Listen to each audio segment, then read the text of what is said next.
Hello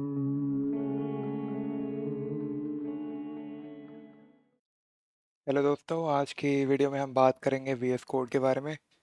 और VS code, अगर तुम्हें पता हो तो सबसे पॉपुलर कोड एडिटर है अभी के टाइम पे। काफ़ी लोग इसे आईडीई भी बोलते हैं, लेकिन टू बी ऑनेस्ट ये आईडीई और कोड एडिटर के बीच में लाई करता है। और ऑलमोस्ट हर चीज़ के लिए यूज़ होता है। अभी अगर तुम कोडिंग करते हो तो पाइथन से लेके जावास्क्रिप्ट से लेके एचटीएमएल सीएसएस सब कुछ। लोग जावा भी यूज़ करते हैं और भी अलग अलग लैंग्वेजेस के लिए यूज़ करते हैं। और इसके अंदर काफ़ी बिल्ट इन प्लगइन्स होते हैं और काफ़ी एक्सटेंशन होते हैं जो तुम अलग से डाल सकते हो ताकि तुम्हारा काम आसान हो जाए। तो चलो सबसे पहले इसको डाउनलोड करते हैं। तो उसके लिए तुम्हें कुछ नहीं करना, अपने फेवरेट ब्राउज़र पे जाओ। क्रोम है या फायरफॉक्स है या माइक्रोसॉफ्ट एज, वहाँ सिर्फ VS कोड लिखो और जो पहला लिंक तुम्हें मिलेगा वही होगा डाउनलोड विजुअल स्टूडियो कोड का। उस पर क्लिक करो और फिर जो भी तुम्हारा सिस्टम है, मैक, लिनक्स, विंडोज़, उसके अकॉर्डिंग तुम्हें डाउनलोड बटन मिल जाएगा। तो मैं अभी विंडोज़ यूज़ कर रहा हूँ तो मैं इस पर क्लिक करूँगा और ये तुम देख सकते हो डाउनलोड मेरा शुरू हो गया है। हालांकि मैंने ऑलरेडी अपने सिस्टम में इंस्टॉल करा हुआ है, पर मैं तुम्हें सब कुछ दोबारा से दिखाना चाहता हूँ। तो ये डाउनलोड पूरा होने ही वाला है और ये हो गया। तो इस पर क्लिक करते हैं और फिर इसे इंस्टॉल करना चालू करेंगे। तो ये बेसिकली तुम्हें एग्रीमेंट एक्सेप्ट करने को बोल रहा है, सिंपली क्लिक कर दो, नेक्स्ट। अब ये तुम्हारे पास कुछ ऑप्शन है चूज़ करने के कि डेस्कटॉप आइकन चाहिए, ओपन विद VS कोड का ऑप्शन चाहिए। तो मैं इनको सबको चेक रहने दूंगा, मैं डेस्कटॉप आइकन भी ले लूँगा फ़िलहाल के लिए। ये सब तुम बाद में चेंज कर सकते हो। तो नेक्स्ट करेंगे, फिर कुछ डिटेल्स हैं उनको छोड़ दो और इंस्टॉल पे क्लिक कर दो। तो कुछ 10 से 15 सेकंड में ये इंस्टॉल हो जाना चाहिए जैसा कि तुम देख रहे हो। तो वेट करते हैं और फिर हम इसे चालू करेंगे। तो इंस्टॉल पूरा हो गया। अब यहाँ पे एक ऑप्शन है मेरे पास लॉन्च VS कोड का, तो इसको मैं लॉन्च कर दूंगा सीधा। और ये हमारा VS कोड खुल चुका है। तो जब तुम इनिशियली इंस्टॉल करोगे तो ये तुम्हारे पास सबसे पहला विंडो खुलेगा VS कोड में। अब यहाँ पे कुछ ऑप्शन है और धीरे धीरे हम एक एक करके सब कुछ कवर करेंगे कि कौन सी चीज़ क्या है। तो सबसे पहले शुरू करते हैं कि हम कैसे कोई फोल्डर VS कोड में खोल सकते हैं। तो उसके लिए मैंने अपने डेस्कटॉप पे एक डमी फोल्डर बना रखा है VS कोड टेस्ट नाम का, तो मैं तुम्हें वो खोल के दिखाऊंगा। अब यहाँ पे तुम देख सकते हो, यहाँ पे तुम्हारे पास कुछ ऑप्शन है, मैं थोड़ा जूम इन कर देता हूँ। जूम इन के लिए मैंने कीबोर्ड पे शॉर्टकट यूज़ करा है कंट्रोल और प्लस का। कंट्रोल माइनस दबाऊंगा तो ये जूम आउट हो जाएगा। तो कंट्रोल प्लस से थोड़ा मैं जूम इन कर देता हूँ ताकि तुम्हें अच्छे से दिखे। अब यहाँ पे तुम देख सकते हो न्यू फाइल, ओपन फोल्डर और ये सारी कमांड है। तो मैं पहले ओपन फोल्डर पे क्लिक करूँगा और यहाँ से तुम चूज़ कर सकते हो कहाँ तुम्हारा फोल्डर है। मेरे पास मेरा फोल्डर डेस्कटॉप पे है, तो इसको मैं सेलेक्ट करूँगा और ये फोल्डर खाली है, लेकिन ये फोल्डर तुम देख सकते हो यहाँ पे खुल चुका है, एक्सप्लोरर में खुल चुका है। अब फोल्डर ओपन करने के और भी तरीके हैं, पर ताकि तुम्हें सब कुछ अच्छे से दिखे मैं पहले यहाँ एक फ़ाइल बना देता हूँ। अब नई फाइल क्रिएट करने के लिए तुम्हारे पास यहाँ कुछ आइकन्स हैं, मैं थोड़ा और जूम इन कर देता हूँ। ये तुम देख सकते हो, अगर मैं इस पर हवर करूँ तो एक न्यू फाइल का ऑप्शन आ रहा है। इसके राइट में दूसरे वाले पे न्यू फोल्डर का आ रहा है। उसके बाद एक रिफ्रेश का बटन है और सारी फाइल्स बंद करने का बटन है। तो पहले मैं सबसे पहले एक न्यू फाइल बनाऊंगा, index.html की एक HTML फाइल होगी। और तुम देख सकते हो जैसे ही मैंने HTML टाइप करा है, यहाँ पे HTML टाइप का एक कोड का आइकन बन चुका है। तो ये VS कोड की खासियत है, अगर मैं यहाँ पे CSS लिखूंगा तो वो चेंज हो जाएगा। तो चलो पहले HTML के साथ शुरू करते हैं।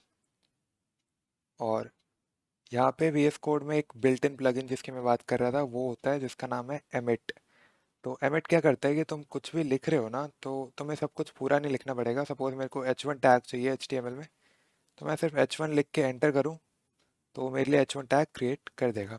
ये एमिट का फ़ायदा होता है। और अगर तुम कोई और टेक्स्ट एडिटर भी यूज़ कर रहे हो तो वहाँ भी तुम एमिट इंस्टॉल कर सकते हो। बस VS कोड में क्या है कि ये तुम्हें पहले से मिलता है। तो एक बेसिक बॉयलर प्लेट रेडी करते हैं HTML का। उसके लिए तुम्हें क्या करना है, जो एक्सक्लेमेटरी मार्क होता है, जो एक यानी कि 1 के ऊपर जो है तुम्हें वो डालना है, यानी कि शिफ्ट और 1 प्रेस करूँगा मैं और फिर अगर मैं एंटर करूँ तो मेरा बेसिक बॉयलर प्लेट यहाँ पर रेडी हो चुका है HTML का। और यहाँ कुछ दो वर्ड लिख देते हैं, हेलो वर्ल्ड। ये कोडिंग ट्यूटोरियल नहीं है मुझे पता है, पर थोड़ा सा बेसिक एक फ़ाइल रेडी कर लेते हैं ताकि सब कुछ देखने में आसानी हो। तो ये हमारे पास एक फ़ाइल हमारे फोल्डर में अभी है और हमने एक तरीका देखा था कैसे हम फोल्डर ओपन कर सकते हैं। अब मैं तुम्हें इसी का दूसरा तरीका दिखाता हूँ। तो मैं ये VS कोड यहाँ पर पहले टास्क बार पे पिन कर लेता हूँ और अब मैं ये विंडो बंद कर दूंगा। अब मैं VS कोड की एक नई विंडो खोलूँगा यहाँ से, और अब मैं ओपन फोल्डर यहाँ की जगह फाइल में जाऊँगा। यहाँ ओपन फोल्डर का फिर एक बटन है और तुम समझ ही गए होंगे, मैं फिर उस पर क्लिक करूँगा तो ये तुम पे दूसरा ऑप्शन है। और तीसरा जो मेरा सबसे फेवरेट ऑप्शन है वो ये है कि जो भी फोल्डर मुझे खोलना है मैं सिंपली उसको ड्रैग एंड ड्रॉप कर दूंगा VS कोड में। तो ये कुछ तरीके हैं कैसे तुम्हारे फोल्डर तुम VS कोड में ओपन कर सकते हो। तो चलो बाकी की चीज़ों को देखते हैं। तो यहाँ पे 5 आइकन तुम्हें दिख रहे होंगे। सबसे पहला है एक्सप्लोरर, जो तुम्हें जितने भी तुम पे फाइल्स और फोल्डर्स हैं उनके नाम दिखाएगा। फिर आता है एक सर्च का ऑप्शन, जो तुम समझ ही गए होगे, तुम्हारी जितनी भी फाइल्स हैं उनमें तुम कुछ भी सर्च कर सकते हो यहाँ पे। तीसरा है हमारा सोर्स कंट्रोल का, कि अगर तुम गिट के साथ काम कर रहे हो तो तुम्हें टर्मिनल यूज़ करने की ज़रूरत नहीं है, तुम डायरेक्टली यहाँ से सब कुछ कर सकते हो, चाहे गिट पे पुश करना चाहो या कमिट करना चाहो। चौथा है डिबगर का, कि अगर तुम पाइथन या कुछ ऐसे लैंग्वेज में काम कर रहे हो तो ये डिबगर का ऑप्शन तुम्हें हेल्प करता है तुम्हारा कोड डिबग करने में, यानी कि उसमें कुछ अगर इश्यूज वगैरह हैं तो उन्हें रिजॉल्व करने में। उसके बाद पांचवा, जो कि काफ़ी इम्पोर्टेंट ऑप्शन है, एक्सटेंशन का। यहाँ से जैसे कि मैंने तुम्हें पहले बताया था, तुम एक्सटेंशन इंस्टॉल कर सकते हो और तुम्हारा वर्क फ्लो काफ़ी आसान कर देगा वो। तो ये कुछ बेसिक ऑप्शन है। फिर यहाँ तुम्हारे पे प्रोफाइल का ऑप्शन है, अगर तुम साइन इन करना चाहो किसी अकाउंट से, सपोज गिटहब के अकाउंट से। उसके बाद ये है हम पे मैनेज का ऑप्शन। यहाँ पे हमें काफ़ी चीज़ें चेंज करने का ऑप्शन दिख जाएगा, जैसे कि सेटिंग्स है और तुम थीम वगैरह चेंज कर सकते हो, आइकन्स, जैसे कि ये जो आइकन तुम्हें यहाँ दिख रहे हैं तुम ये भी चेंज कर सकते हो। और भी काफ़ी चीज़ें हैं, हम एक एक करके जो इम्पोर्टेंट चीज़ें हैं वो कवर करेंगे। तो चलो अगले पार्ट में देखते हैं। तो अब मैं तुम्हें दिखाता हूँ कि सेटिंग्स में तुम क्या क्या कर सकते हो। तो सिंपली जाओ यहाँ और सेटिंग्स खोलो। अब तुम यहाँ देख सकते हो कि काफ़ी चीज़ों का शॉर्टकट भी है। अगर तुम्हें सेटिंग्स बार बार यहाँ जाके नहीं जान खोलना तो तुम सिंपली कीबोर्ड पे कंट्रोल कंट्रोल के साथ कॉमा प्रेस करोगे तो सेटिंग्स खुल जाएंगी। तो फिलहाल यहाँ से खोलते हैं और यहाँ पे तुम पे कुछ ऑप्शंस होंगे और मैं थोड़ा सा जूम आउट कर देता हूँ। जैसे कि ऑटो सेव का ऑप्शन तुम्हें ऑन रखना है, यानी तुम ऑन रख सकते हो, ऑफ रख सकते हो। आफ्टर डिले, यानी कि कुछ सेकंड्स के बाद सब कुछ सेव हो जाएगा। जैसे तुमने कुछ टाइप करा तो हल्के से 1-2 सेकंड के बाद सेव हो जाएगा। तुम ये आफ्टर डिले कितने सेकंड्स लगते हैं वो भी चेंज कर सकते हो। ये फ़ॉन्ट साइज़ है, इसको मैं 14 रहने दूंगा। ये फ़ॉन्ट फैमिली है, तुम ये भी चेंज कर सकते हो अपने अकॉर्डिंग। मैं बाय डिफ़ॉल्ट यही रहने दूंगा। अब टैब साइज़ है, टैब साइज़ अगर तुम्हें ना पता हो तो मैं बता दूं क्या होता है। जैसा कि तुम अगर ये स्पेस देख पा रहे हो यहाँ पे, ये इसको हम टैब साइज बोलते हैं। और जैसा कि अभी तुम देख सकते हो ये 4 पे है, यानी कि 4 लेटर का स्पेस हम छोड़ रहे हैं यहाँ पे। अगर मैं इसको 2 कर दूंगा तो वो 4 की जगह 2 हो जाएगा। तो अगर हम HTML में देखें तो तुम देख सकते हो यहाँ पे स्पेस कम हो चुका है। तो ये था सेटिंग्स में तुम और भी बहुत चीज़ें हैं जो तुम खुद एक्सप्लोर कर सकते हो, जैसे कि तुम्हारा कर्सर है, तुम उसका स्टाइल चेंज कर सकते हो और ये सब है। और मैं एक एक चीज़ में तो नहीं जा सकता क्योंकि फिर ये 2 घंटे का ट्यूटोरियल बन जाएगा और मैं इसे टू द पॉइंट रखना चाहता हूँ। तो तुम खुद एक एक करके एक्सप्लोर कर सकते हो। मैंने बेसिकली तुम्हें बता दिया कि तुम कैसे शुरू कर सकते हो सेटिंग चेंज करना। और बाय द वे तुम्हारे पास यहाँ सर्च का ऑप्शन भी है, जैसा कि मैंने तुम्हें जूम लेवल का बताया था। तुम अगर यहाँ जूम सर्च करो तो तुम देख सकते हो यहाँ पे जूम लेवल अभी 2 है। अगर मैं इसको 1 कर दूँ तो थोड़ा जूम आउट हो जाएगा, 0 कर दूँ तो नॉर्मल साइज हो जाएगा। अब यहाँ अगर तुम फ़ोन पे देख रहे हो स्पेशली तो तुम्हें कुछ भी नहीं दिखेगा, इसलिए मैं अपना जूम लेवल रिकॉर्डिंग के टाइम 1 या 2 पे रखता हूँ। तो ऐसे ही तुम फ़ॉन्ट की सेटिंग्स अगर चेंज करना चाहो तुम यहाँ फ़ॉन्ट सर्च करोगे और सारे तुम्हें फ़ॉन्ट से रिलेटेड ऑप्शन मिल जाएंगे, फ़ॉन्ट फैमिली, फ़ॉन्ट साइज़ और ये सब तुम देख सकते हो। और एक चीज़ मैं सेटिंग्स के बारे में और बताना चाहूँगा कि तुम जो भी चीज़ें यहाँ चेंज कर रहे हो ना वो एक्चुअली एक फ़ाइल में सेव होती है, वो यहाँ से चेंज नहीं हो रही है। ये जो तुम आइकन देख रहे हो, अगर हम इस पर क्लिक करें तो जो भी तुम्हारी सेटिंग्स है जो तुमने चेंज करी है वो यहाँ पे as a JSON file save हो जाएगी। अगर तुम्हें जेसन फाइल के बारे में ज़्यादा नहीं पता तो कोई टेंशन लेने की ज़रूरत नहीं है। बेसिकली ये समझ लो कि एक प्रॉपर्टी और एक उसकी वैल्यू वो यहाँ पे सेव हो जाएगी। तो तुम जो भी यहाँ चेंज करोगे, सपोज फ़ॉन्ट फैमिली को अगर मैं 14 की जगह 12 कर दूँ और सेव करूँ, अब मेरे को ये आइडिया नहीं कि मैं ये इंस्टेंटली यहाँ पे शो होगी या नहीं। हाँ, जैसा कि तुम देख सकते हो ये इंस्टेंटली यहाँ पे मेरे को फ़ॉन्ट साइज़ 12 दिख रहा है। तो जो भी चीज़ें हैं वो बेसिकली यहाँ से तुम चेंज यहाँ करते हो, पर वो स्टोर चेंज इस फाइल में होता है। तो ज़्यादा टेंशन लेने की ज़रूरत नहीं है, मैं बस बताना चाहता था कि कैसे चीज़ें काम करती हैं। तो सेटिंग्स के बाद अब काफ़ी शॉर्टकट्स हैं वीएस कोड में जो तुम यूज़ कर सकते हो। तो कुछ तो बेसिकली सेम ही है जो तुम वर्ड वगैरह में यूज़ करते हो। कंट्रोल सी से तुम कॉपी कर सकते हो, कंट्रोल वी से उसे पेस्ट कर सकते हो और ये सब। लेकिन वी एस कोड में क्या है कि काफ़ी एडवांस चीज़ें हैं, क्योंकि ये कोडिंग के लिए बना है। और जब तुम हार्ड कोड कोडिंग कर रहे हो तो तुम प्रेफर करोगे कि जितना माउस कम यूज़ करना पड़े उतना बेटर है। तो उसके लिए काफ़ी चीज़ें हैं, जैसे कि तुम अगर ऑल्ट को होल्ड करो और फिर अप एंड डाउन से तुम कोई भी लाइन कहीं भी मूव कर सकते हो। तो ये बेसिकली बस एक एग्जांपल था जो मैं तुम्हें दिखाना चाहता था। अगर तुम सारे शॉर्टकट्स देखना चाहो जो तुम पे अवेलेबल है, तो सिंपली अपने वी एस कोड में जाके प्रेस करो कंट्रोल के, और उसके इमिडिएटली बाद प्रेस करो control R. Control K for kite, and then control R for rabbit. So let's try it out. तो मैं प्रेस करूँगा कंट्रोल के और फिर कंट्रोल आर। तो ये तुम देखोगे ब्राउज़र में एक विंडो खुल जाएगी जिसमें तुम्हें सारे वी एस कोड के शॉर्टकट दिखेंगे। अब तुम चाहो तो मैं इसका लिंक डिस्क्रिप्शन में डाल दूंगा, ताकि तुम्हें अगर कोई दिक्कत आए तो तुम डायरेक्टली ये खोल पाओ। यहाँ तुम देख सकते हो जितने भी शॉर्टकट्स हैं वी एस कोड में अवेलेबल, उन सब का लिस्ट है।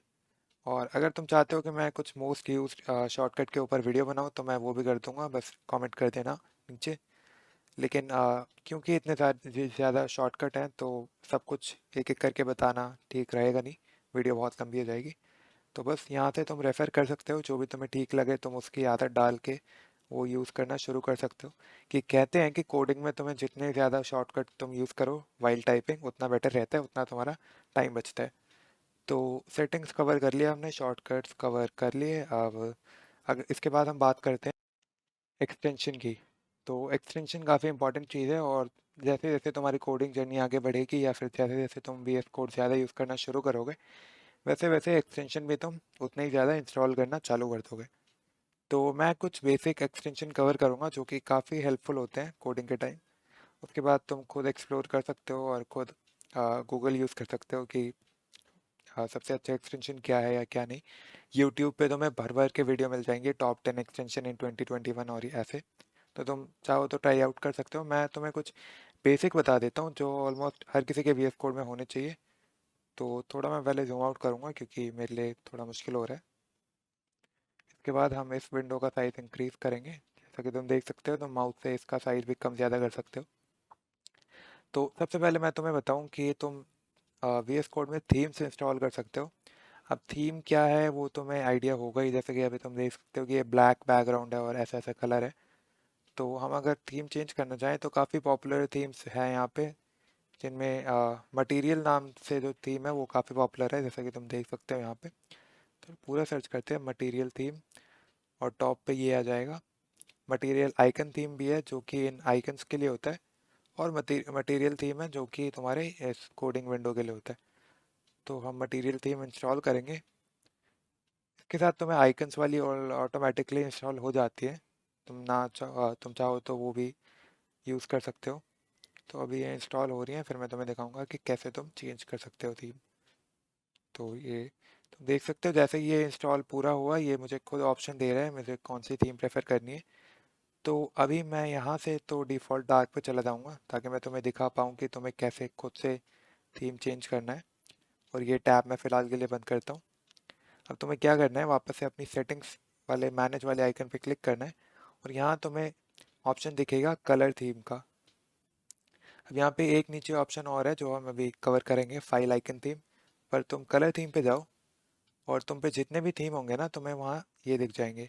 अब जैसे कि तुम देख सकते हो ये मटेरियल थीम वाले जितने भी हमने इंस्टॉल करे हैं वो एक पैकेज में काफ़ी थीम्स आते हैं। तो तुम अपने या तो माउस से या फिर अपने कीबोर्ड पे अप एंड डाउन एरो से सारी थीम एक एक करके ट्राई कर सकते हो। जैसा कि तुम देख सकते हो मैं जोन सी थीम पे जाऊँगा मेरे को वो दिखेगी। तो इस ट्यूटोरियल के लिए अभी हम इस पेल नाइट कम्युनिटी मटेरियल थीम पेल नाइट हाई कॉन्ट्रास्ट पे रहते हैं। मैं कोडिंग के लिए मोस्टली यही यूज़ करता हूँ, तो फिलहाल इसी पे रहते हैं। अब ये थी थीम की बात। तुम और भी थीम इंस्टॉल कर सकते हो, जैसे कि एक एटम डार्क थीम है जो मैं कभी कभी यूज़ करता हूँ।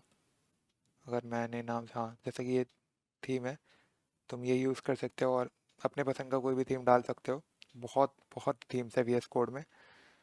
और जैसे कि हमने थीम इंस्टॉल करा, वैसे ही हम ये जो आइकन तुम देख रहे हो इसके लिए भी हम यहाँ से एक्सटेंशन इंस्टॉल कर सकते हैं। तो जो मैं यूज़ करता हूँ वो है वीएस कोड आइकन्स नाम से, ये वाला।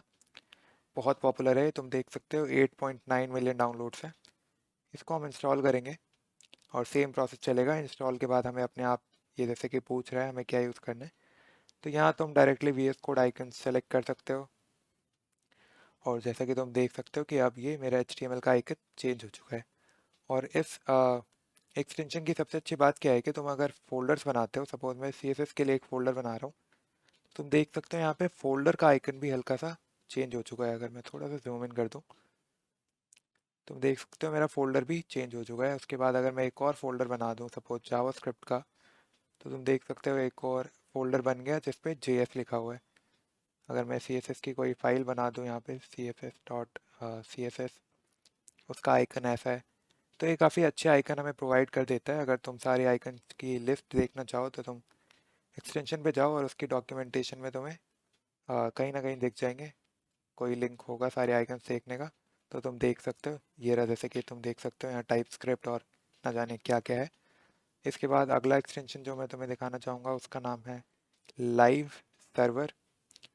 बहुत यूज़फुल है अगर तुम HTML के साथ काम करते हो, बहुत ज़्यादा यूज़फुल है।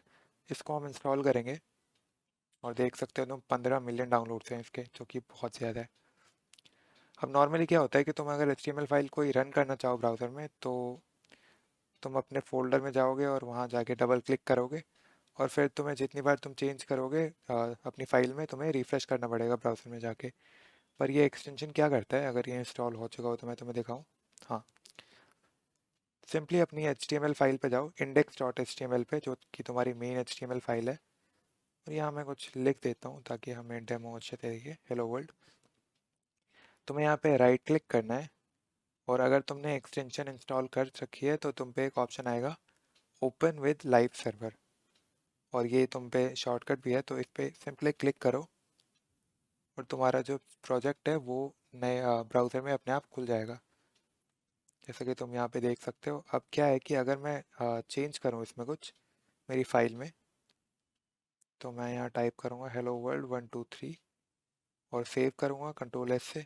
अब अगर मैं मेरी फ़ाइल खोलूँ, जो मेरा HTML वाला फ़ाइल है, तो तुम देख सकते हो चेंज अपने आप यहाँ पे आ चुका है।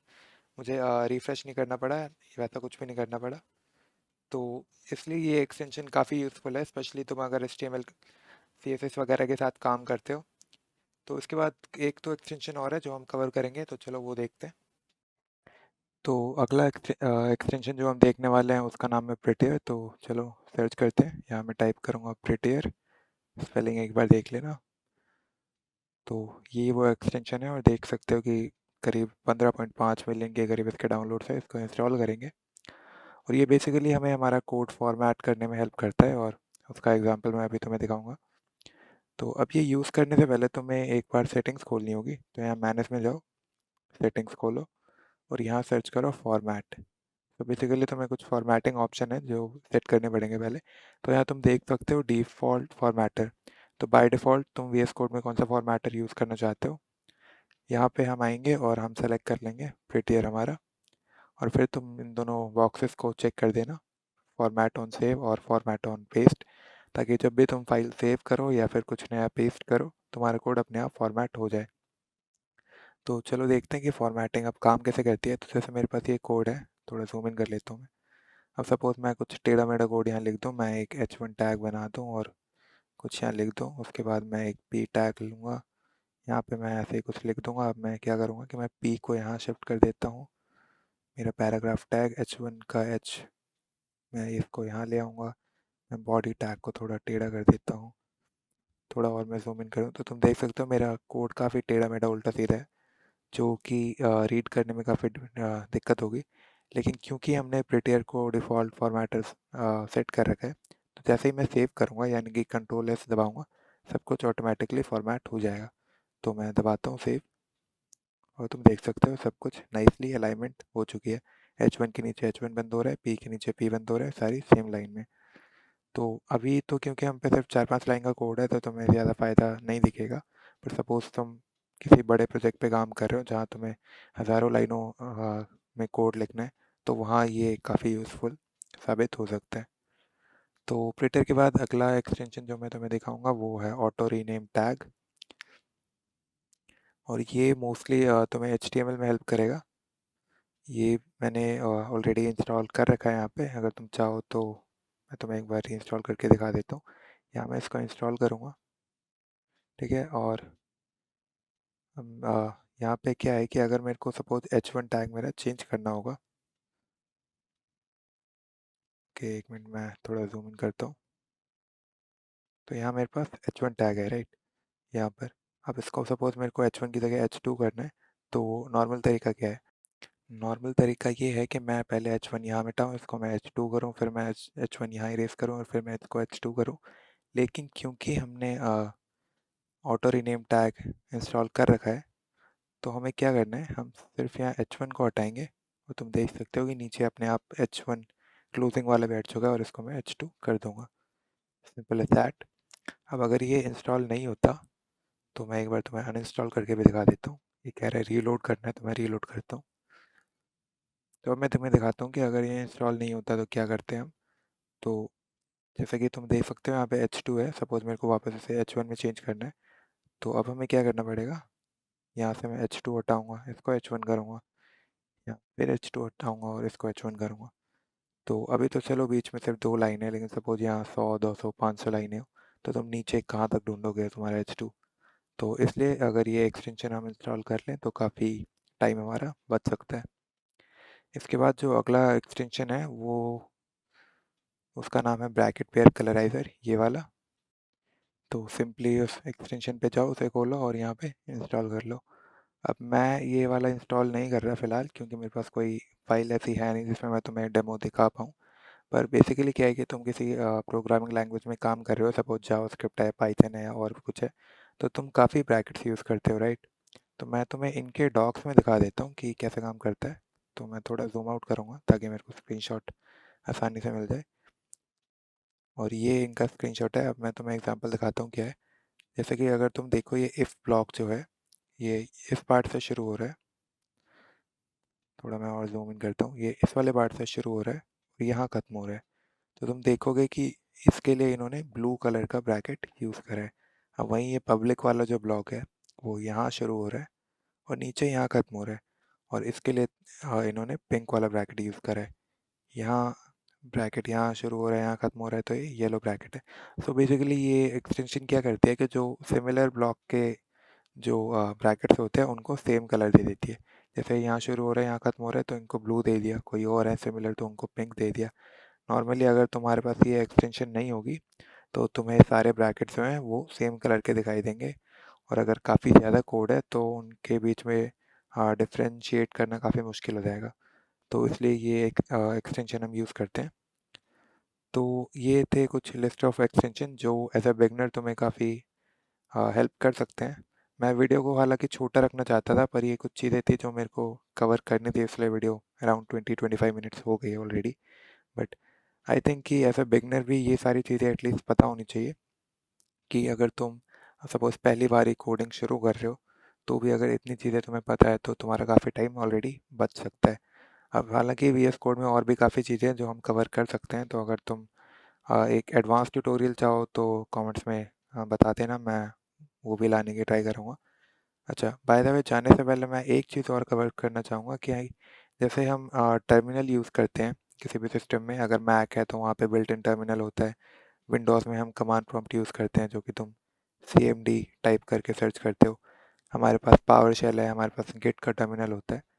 VS कोड का एक फ़ायदा ये है कि यहाँ हमें अपना एक खुद का टर्मिनल मिलता है, तो तुम यहाँ से टर्मिनल खोल सकते हो, न्यू टर्मिनल।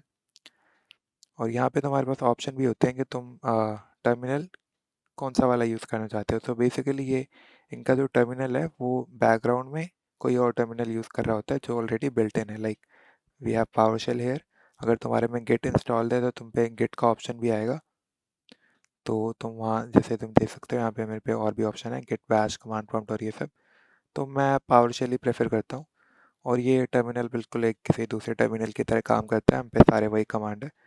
फॉर एग्जांपल जैसे तुम देख सकते हो यहाँ पे मेरे पे एक फ़ोल्डर है CSS का। अगर मेरे को इस VS कोड टेस्ट के फ़ोल्डर से उसमें मूव करना है तो मैं क्या करूँगा, मैं CD टाइप करूँगा। CD का मतलब होता है चेंज डायरेक्टरी, डायरेक्टरी मतलब फ़ोल्डर, तो बेसिकली चेंज फ़ोल्डर, और फिर मैं फ़ोल्डर का नाम दूँगा। तो तुम देख सकते हो कि अभी हम इस फ़ोल्डर के अंदर आ गए। तो वही सारी सेम कमांड्स है जो तुम नॉर्मली यूज़ करोगे, अगर तुम क्लियर करो तो सब कुछ क्लियर हो जाएगा और ये सब। तो अगर तुम चाहो तो ये टर्मिनल यूज़ कर सकते हो, अगर नहीं तो तुम जोन से यूज़ करते हो वो भी ठीक है। बट नॉर्मली टाइम सेव करने के लिए ये टर्मिनल काफ़ी हेल्प करता है। तो बस यही कुछ चीज़ें थी जो मैं इस शॉर्ट ट्यूटोरियल तो अब ये नहीं रहा, आधे घंटे के करीब हो रहा है, पर इस वीडियो में मैं कवर करना चाहता था, एंड आई होप कि कुछ नया सीखा हो तुमने, तुम्हारी कुछ हेल्प हो जाए। एंड बस, thank you for watching and have a good day. By the way, अगर तुम्हें वीडियो अच्छी लगी तो इसे लाइक कर दो, शेयर कर दो किसी दूसरे बंदे के साथ जो कोड करता है, और चैनल को प्लीज़ सब्सक्राइब कर दो, एंड इससे मेरे को मोटिवेशन मिलेगी और ऐसे यूज़फुल वीडियो तुम्हारे लिए लाते रहने का। And thank you for watching, I will see you next time.